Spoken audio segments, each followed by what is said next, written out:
Welcome, everyone. You're tuning in to the For the Wise podcast, and today we are unpacking a truly fascinating explainer on the modern attention economy. We live in a world where human attention is literally the most valuable currency on the planet. But how is that attention actually built? How is it captured and, more importantly, sustained? Well, today we are taking a journey through the architecture of attention. We're going to look at the actual structural blueprints of how influence is truly built in our hyper-connected world. But before we begin mapping out these diverging paths, I want to quickly invite you to join our growing community. If you love understanding the hidden frameworks behind how the world works, go ahead and hit that like button, drop a comment, share this with a friend, and subscribe to For the Wise podcast for more deep dives. Your support is absolutely crucial. It's what helps us keep bringing you these explainer breakdowns.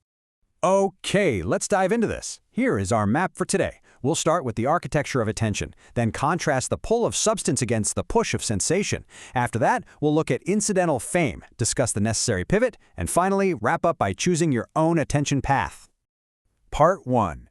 The architecture of attention.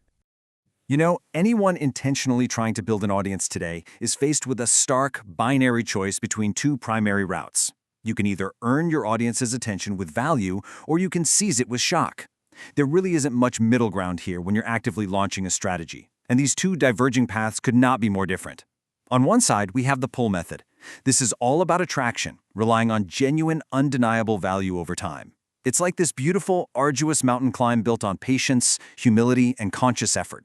But on the other side, we have the push method. This is the sensation shortcut. It's a harsh, jarring, high-speed rush built entirely on interruption and provocation. Instead of pulling you in naturally, it just forces its way into your consciousness by being loud and impossible to ignore. Part 2. Pull, the substance strategy. So, the pull method is essentially the slow burn route. It doesn't rely on screaming for attention at all. Instead, it generates this sort of magnetic pull through skill, expertise, utility, and consistency. And the defining characteristic here is that the attention you earn is incredibly deep and loyal. People stick around because they genuinely want to. But the downside is severe. It is incredibly slow, and it requires immense discipline in a world that literally never stops shouting. Just look at the timeline of Jane Goodall. This is the absolute epitome of the pull strategy in action. Goodall didn't get famous overnight, right? She spent decades in Gombe's Stream National Park, humbly and meticulously documenting chimpanzee behavior. It was her patient, conscious work that led to groundbreaking discoveries, like the fact that chimpanzees use tools. Fame was merely a byproduct of her undeniable scientific substance over decades of lifelong advocacy. Now, what's really interesting about this slide is the year 1984. That was actually the release year of Leonard Cohen's masterpiece song, Hallelujah. And when it first dropped, it was a massive commercial failure. No way, right? But Cohen didn't write shocking music. He wrote dense, literary, emotionally complex songs. It took decades of covers by other artists for Hallelujah to slowly pull in a multi-generational audience. It required immense patience to build that kind of deep loyalty. In the realm of business and media, Oprah Winfrey is a phenomenal example of pull. While 1990s daytime TV was heavily relying on trashy, sensationalist tactics, Oprah made a highly calculated move. She made a conscious pivot to literature, genuine emotional connection, education, and philanthropy. She launched her book club. By choosing this slow burn path of providing massive value, she built a media empire grounded entirely in deep, abiding trust. And shock value can never buy that. Part 3. Push, the sensation shortcut.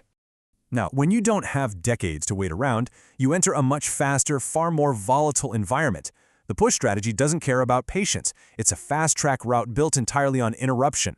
It relies on incendiary rhetoric, provocative imagery, misleading headlines, and high-risk escalation just to force a reaction.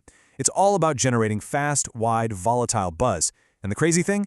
It works. It generates massive, rapid global attention. But the fatal flaw here is that this attention is shallow. It's a high-risk, high-burnout path that rarely builds lasting loyalty, because the audience is really only there for the spectacle. And we can see this exact mechanic working across completely different fields. In politics, Donald Trump's 2016 campaign structurally used short, inflammatory rhetoric perfectly designed to shock, which forced public conversation and effectively starved opponents of media oxygen.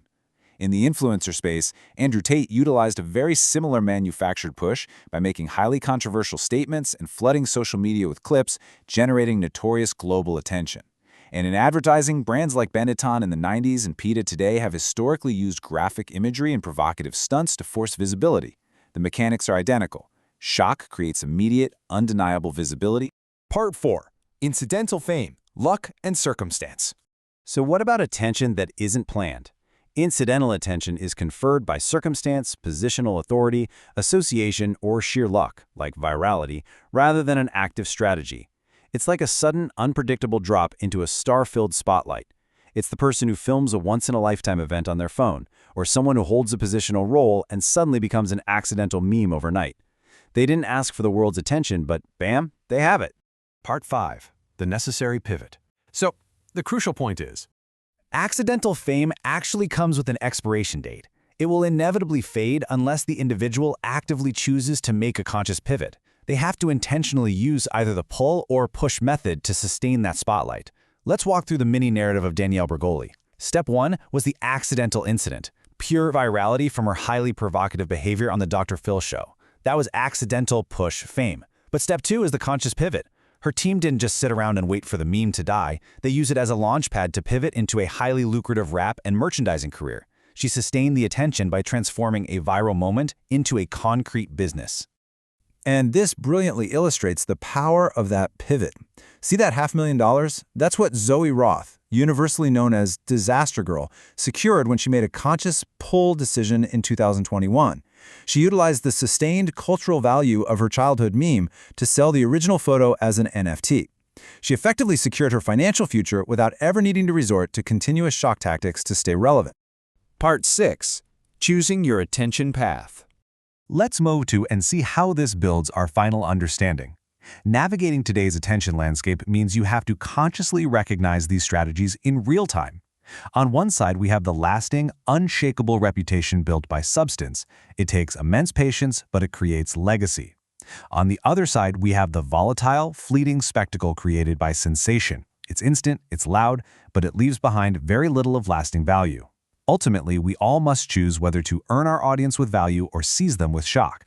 Which path will you choose to navigate the noise? I want to leave you with that provocative question to chew on.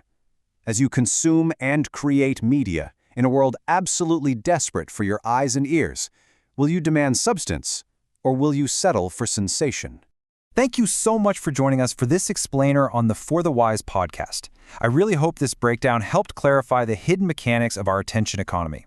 Please take a quick second to like, drop your thoughts in the comments below, share this with someone who needs to see it, and make sure you subscribe for more deep dives into the frameworks that shape our world. Until next time, stay wise.